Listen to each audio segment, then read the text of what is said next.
1:15 p.m. This is the Sri Lanka Broadcasting Corporation. The news edited by Danushka Madavela and read by Mario Vijayavardhana. The headlines. A red alert has been issued as a cyclone nears Sri Lanka. The Premier has met the ambassadors of Egypt and the European Union. The Egyptian ambassador has appreciated Sri Lanka's investments in Egypt and expressed his enthusiasm for more Sri Lankan investments. The Premier has expressed sincere gratitude for great EU assistance extended during the difficult period in Sri Lanka. The second LNG power plant in Sri Lanka will be built in the Muthurajavala area, a concessionary loan scheme for entrepreneurs. In foreign news, the Philippines has been hit by powerful quakes. In sports news, Tiger Woods pleasantly surprised by return at Hero World Challenge. The Met Department says that a depression over the southwest Bay of Bengal will develop into a cyclonic storm today, prompting the authorities to issue a red alert to naval and fishing communities and coastline residents in the north and the east of the country. They say the depression, some 380 kilometers northeast of Trincomalee, was moving rapidly towards the country and would most likely brush along the northern coast sometime today.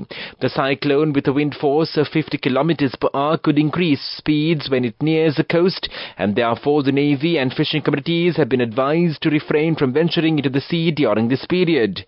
Those already at sea have been directed to return immediately or move to safer areas and have been asked to monitor the weather updates issued by the authorities from time to time. The cyclone is expected to move west-northwestwards near the north coast of Sri Lanka before moving towards the Tamil Nadu coast in South India by tomorrow.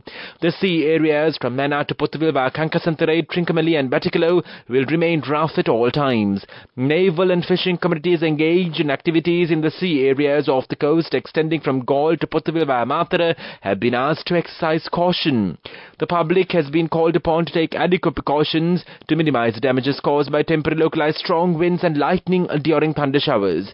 The Navy spokesperson Captain Gayan Vikramasinghe said the Navy has sent out weather alerts on the developing situation, which is a standard procedure during such inclement weather.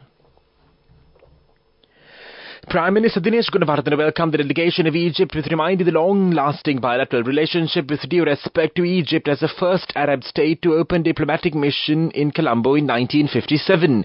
The government of Sri Lanka has already made an arrangement for the issuance of commemorative stamps to mark the 66th anniversary of the diplomatic relations between the two nations in 2023, and the commemorative event will be organized with Egypt-Sri Lanka Friendship Associations. The ambassador recalled the tied friendship between two nations over decades and thankful to the support extended by Sri Lanka in the international arena. He further appreciated Sri Lanka's stand on current issues in the Gaza Strip. The ambassador appreciated the Sri Lanka investments in Egypt and expressed his enthusiasm for more Sri Lankan investments in Egypt. The Egyptian government is very keen to make a feasible environment for Sri Lanka investors. The high priority was assigned to get back to the tea market in Egypt and development of the tea market in other African countries through Egypt. Furthermore, it was emphasized that the importance of the high-tech products towards the knowledge economy in Sri Lanka is needed rather than the labor-intensive industries such as apparel, as there is a considerable competition from other countries in the South Asian region.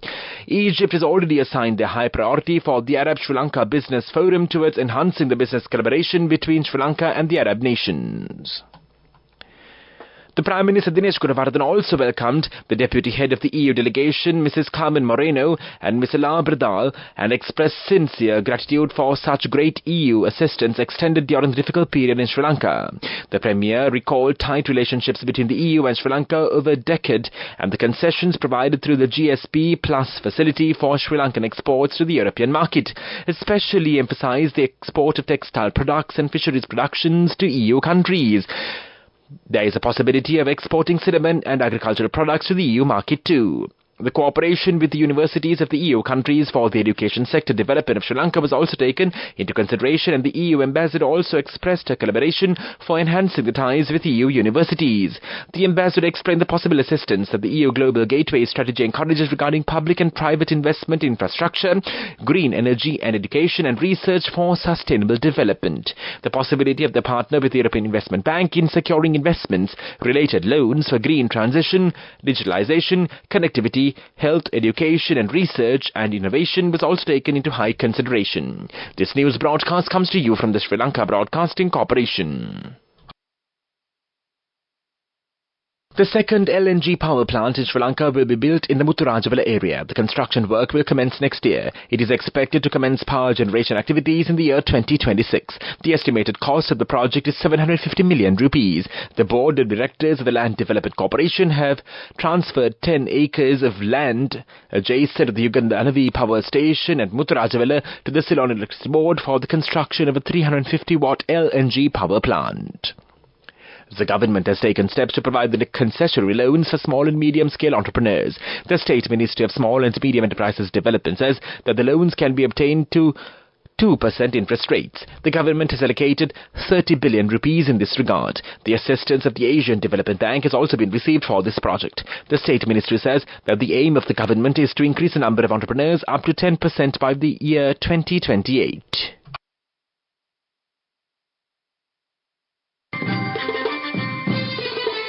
The main news story is brought to you by Sinhala Mahatmya. President Ranil Wickremesinghe has instructed to commence the scholarship program under the President's Fund for students studying in the GCE advanced level classes based on the results of the GCE ordinary level examination. This program started from the 1st of December under the guidance of the President's Secretary Saman Ekanayaka. 50 students will be selected from each zone to cover all 100 education zones of the island, and 5,000 students will be given scholarships of 6,000 rupees per month. Last year too, the President's Fund provided scholarships for 24 months to 3,000 students. The main news story was brought to you by Sinhala Mahatmya. And now in Watchlight, it was revealed at the Sectoral Oversight Committee on Environment, Natural Resources and Sustainable Development that only 4% of the collected plastic is mechanically recycled. 938 MTs of plastic is generated in the country every day. Only 32% of it is collected. Officials point out that even if the rest is collected, it is being disposed of informally in the environment. This was discussed when the committee met at Parliament recently under the chairmanship of the Member of Parliament Ajit Mana Peruma.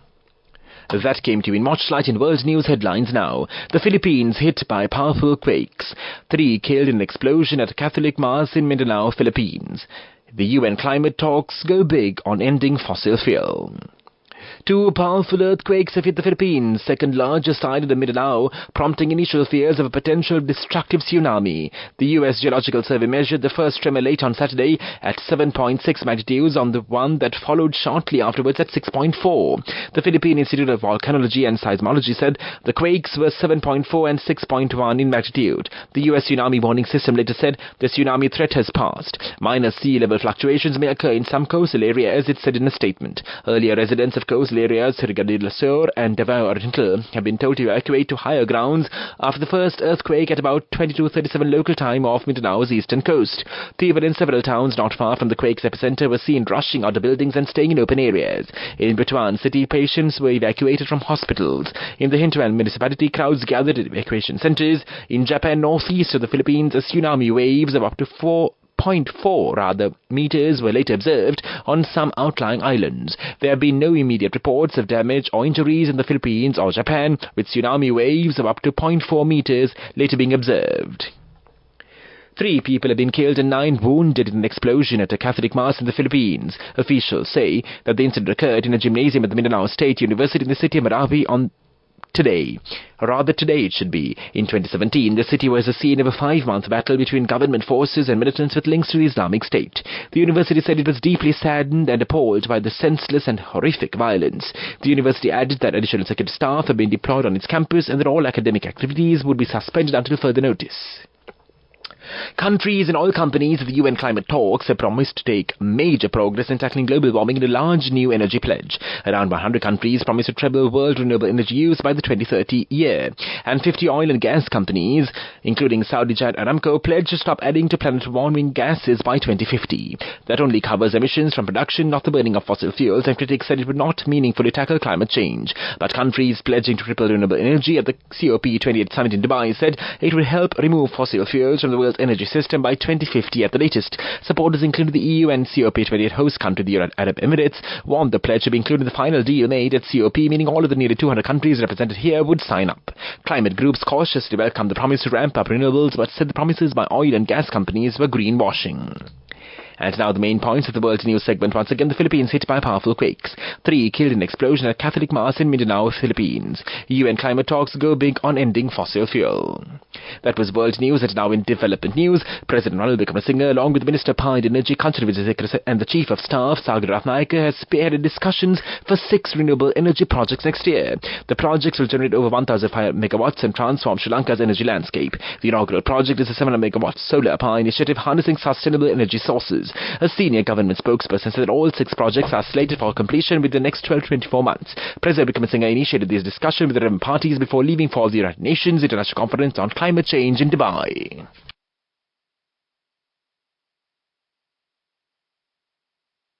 And now in sports news, Tiger Woods says he has been pleasantly surprised by his return to action after shooting a 1-under par 71 round 3 at the Hero World Challenge. The 15-time major champion is competing for the first time since withdrawing from the Masters in April with injury. He is tied for 16th in the Bahamas on level par in the 20-man field, 16 shots behind leader Scotty Scheffler. His American compatriot Scheffler, the world number 1, is 3 shots clear of England's Matt Fitzpatrick after both players completed 7-under rounds of 65. Woods began Saturday with 2 bogeys before birdies at the 3rd, 6th, 8th and 9th, where he got up and down from a greenside bunker. He had 2 bogeys and a birdie on the back 9, which included a 7-foot miss at the 18th. Meanwhile, Anthony Gordon scored a 55-minute winner as Newcastle outplayed and defeated Manchester United for the second time in just over a month.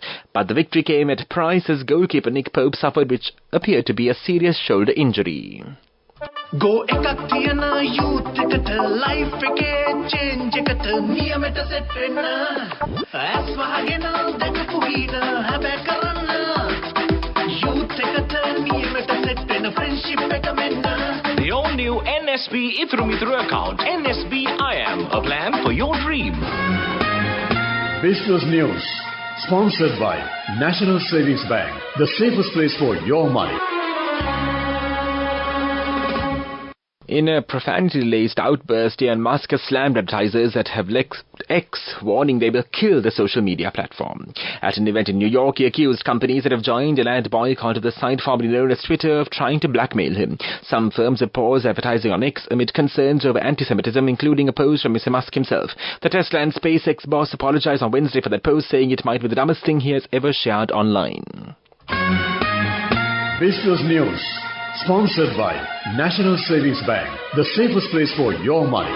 Go ekak thiyana youth eකට life එකේ change එකට නියමෙට set වෙන්න as වහගෙන දැකපු හීන හැබැ කරන්න youth එකට නියමෙට set වෙන friendship එක මෙන්න. The all new NSB Ithru Mithru account, NSB IM, a plan for your dream.